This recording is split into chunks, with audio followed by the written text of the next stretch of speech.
Ivar versus Boys Loot. Magiging dikdikan kaya to? At sino kaya ang mananalo sa kanila? So alam naman natin non-tournament battle na to. Pero para sa akin may pressure pa rin dahil pareho silang galing sa first round exit sa Langit Lupa. So parang opportunity talaga to sa kanila para ipakita na hindi lang basta tournament participants. Kasi sa lakas ng pinakita nila, deserve talaga nilang magkaroon pa ng regular battles sa flip top. At ang talino talaga ni Boss Ari kasi pinagtapat na yung dalawa na hindi parehong paraan ng pag-atake. Pagdating kay Boys Loot, honestly, unang battle na napanood ko sa kanya ay yung laban niya kay Jabo. At napansin ko doon, hindi lang siya basta nagbitaw ng jokes. Yung jokes niya kasi may malinaw na target, meron ding angle at ginagamit niya para unti-unting sirain yung image at style ng kalaban. Nagkakampyon, nagkaganyan.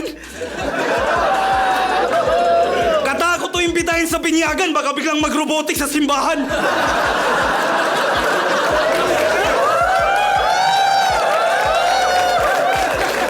At isa pa sa napansin ko sa kanya, malakas siya sa character breakdown. Kumbaga, marunong siyang humanap ng kakaibang butas na pwedeng gawing buong konsepto. Tapos, sinasabayan niya pa ng natural na humor at personality. Kaya kahit mas kilala si Jabo, bago magsimula yung laban nila, nagawa niyang baliktarin yung crowd. So, hindi talaga siya nagmukhang underdog doon. Kaso ang lane ay nasa mahina at low speed, magsapin may magpipenetrate at pain na ang concept. Lipitin pag na-maintain na kay insane na movement. Kahit gano'ng kabilis ay aabutin at sa iyong brain, no? Ukit kasi kung ikaw ang bullet train, ako ang taga Mindanao na mas na train sa bullet!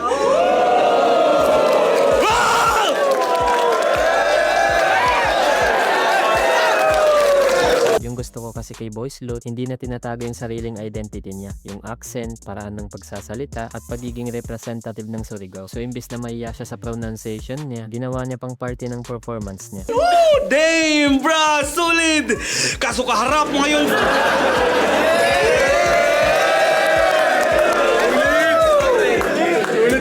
Solid! So imbis na maging disadvantage, naging dahilan pa yon para maalala siya ng crowd. Ang kulit, diba? Pero pansin ko, may delikado rin sa style niya. Para sa akin kasi kailangan tumama agad yung angle niya. Kasi kapag halimbawa hindi ganong bumenta yung jokes niya o hindi nakuha ng crowd yung concept, pwede talagang lumitaw na mas mababa yung punch density niya kumpara sa mas technical na kalaban. At dahil isang judge flip-top battle pa lang ang sample natin sa kanya, kailangan pa rin niyang patunayan na kaya niyang ulitin yung ganong kalakas na performance. Oh, gulat ka! Kasi akala mo easy win! Kaso pinakita pang bihira!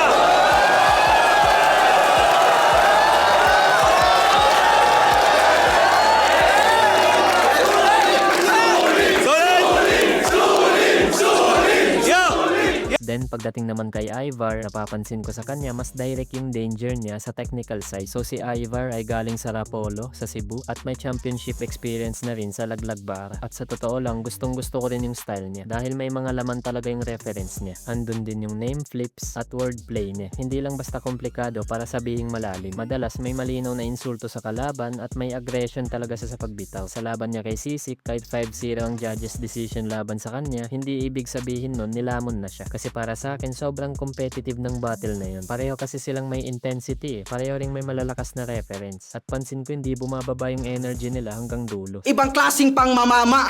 Kung di maintindihan pag mamakaawa, dapat mandarin mahasa. Ibahin mo kaming Bisaya kahit naiintindihan kita, wala akong ipapakitang awa.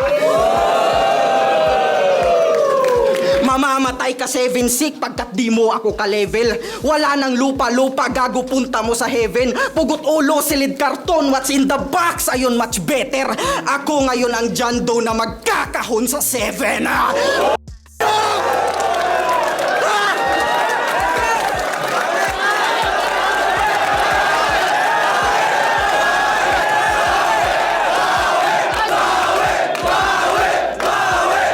So sa nakikita kong advantage ni Ivar dito, sanay siyang dumaan sa tournament pressure. May experience na siyang bumuo ng sunod-sunod na performance at nakapag-champion na rin siya. Kaya pagdating talaga sa composure, preparation at technical writing, hindi mo talaga siya pwedeng maliitin. Kung nagaganbas tong metal at sa bakal daw masalin, dalang bakal ko ay Glock at sa hip-hop to galing.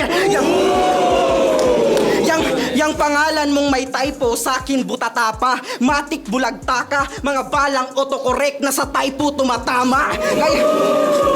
Kaya dapat kang mabahala. Ngayon ka mafa 5-0. Ngayon ka mafa 5-0, itututok sa taas at wala ng pananay ko. Pagka bang dugo tatagas, sigurado na patay to. May pula dyang lalabas at ganyan kapag may typo. Kaya...